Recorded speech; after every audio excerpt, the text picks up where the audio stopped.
is here with Teresa Dazenbrock and Lisa Axman, thank you, I'm so sorry. Lisa, you're Lisa.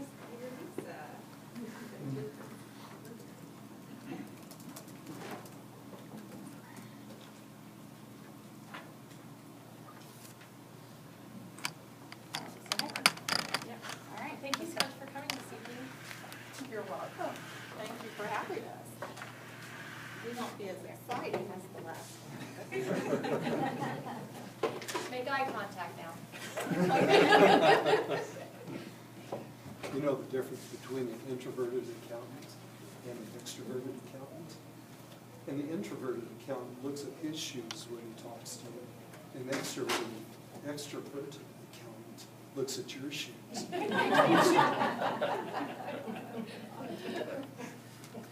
Okay, we'll try to be brief. Hopefully my voice will last. The format's going to be similar to the past. What we're going to do is kick off with a few graphs which will demonstrate some trends in school finance, which are very near and dear to every school district's heart. Then we'll look next at some comparables. You'll see some graphs to maybe gain a little more understanding as to how 457's peers perform in certain areas compared with 457. So with that, our first graph. Got two options, Gary. Okay. Not there. Very good, very good. So I'll just hang out right there. Now the first graph, it demonstrates in the general fund the inflation gap, which we began measuring in 1994. In 1994, the budget per pupil, BPP, was $3,600. And you follow the pink squares across the chart, and you fast forward there to the year 2015, which June 30, 15 was just ended. And you can see there that it's only gone up $252. It's now $3,852.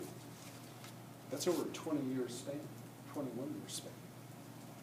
So the calculation then that we do every year using the Consumer Price Index is demonstrated by the blue triangle line.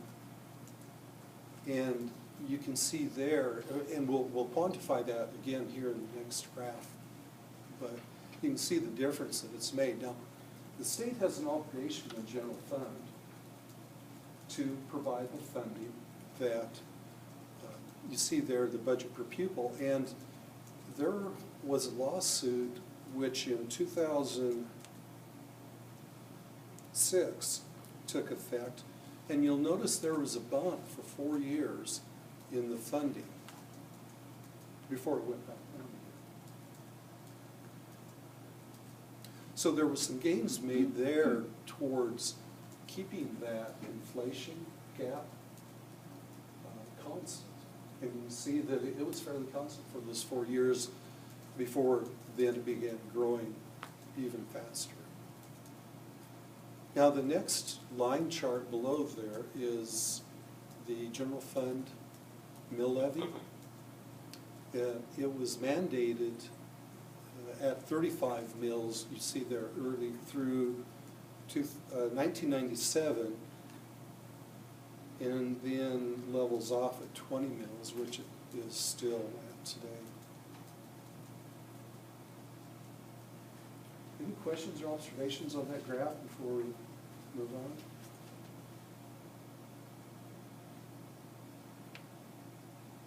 Okay, let's move on, Teresa, to the comparison of receipts. This also demonstrates the inflation gap, this time with the green part of the bar chart. And the blue represents state sources. And I'm going to point out here in 2015, where Teresa has the cursor, that you'll notice the taxes are gone. Well, as you know, we're still required to levy 20 mills, which the prior chart indicated. However, that's now going to the state, and then the state pays it back as part of the state sources now. So you're still levying. It doesn't show up now as taxes, but in general, but the 20 mills will still be required levy.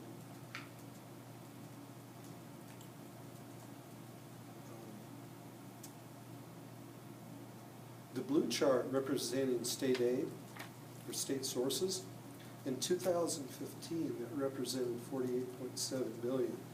Now that does include the property tax, but there is 1.9 million less because of the new facilities waiting on the building. Now, quantifying that inflation gap, in 2015, it amounted to $25.1 million. It's fortunate that the inflation has been so low.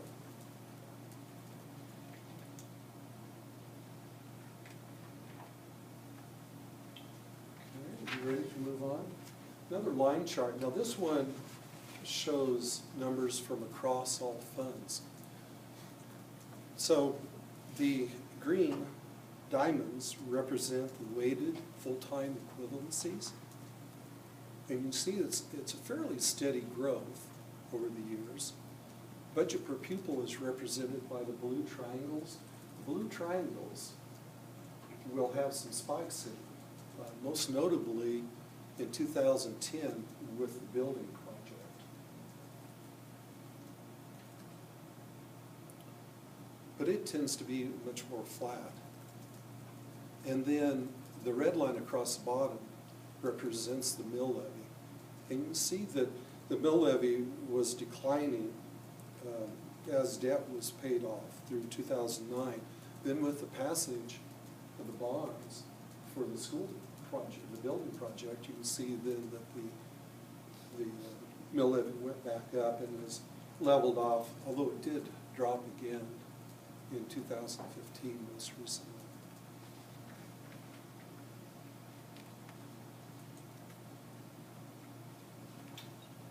Questions, comments?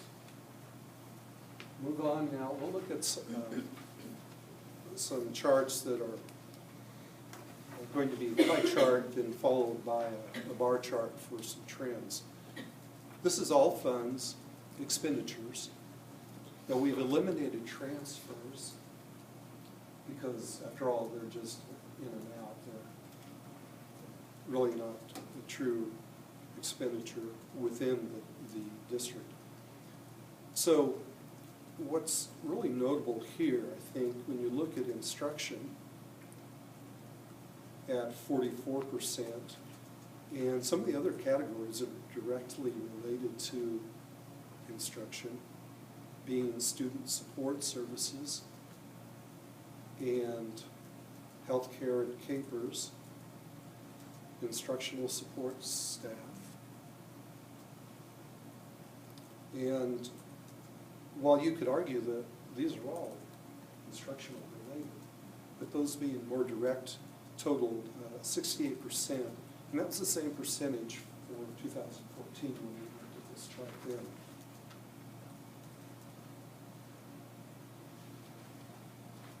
Looking at the same numbers, but over a period of years in a bar chart form, I want to point out a few things here. As far as the trends, you'll see increases in predominantly three areas. There's the healthcare and capers, and instruction, and operations and maintenance. You'll notice also a spike in facilities acquisition representing the new facilities project in 2010.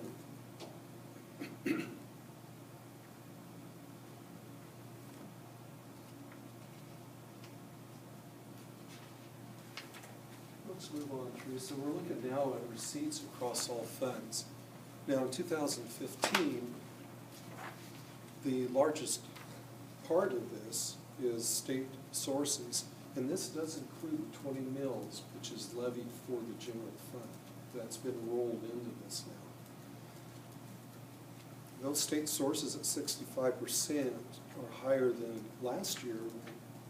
They were 58% and excluded the 20 mills from general fund. When you look at the next item, the taxes, which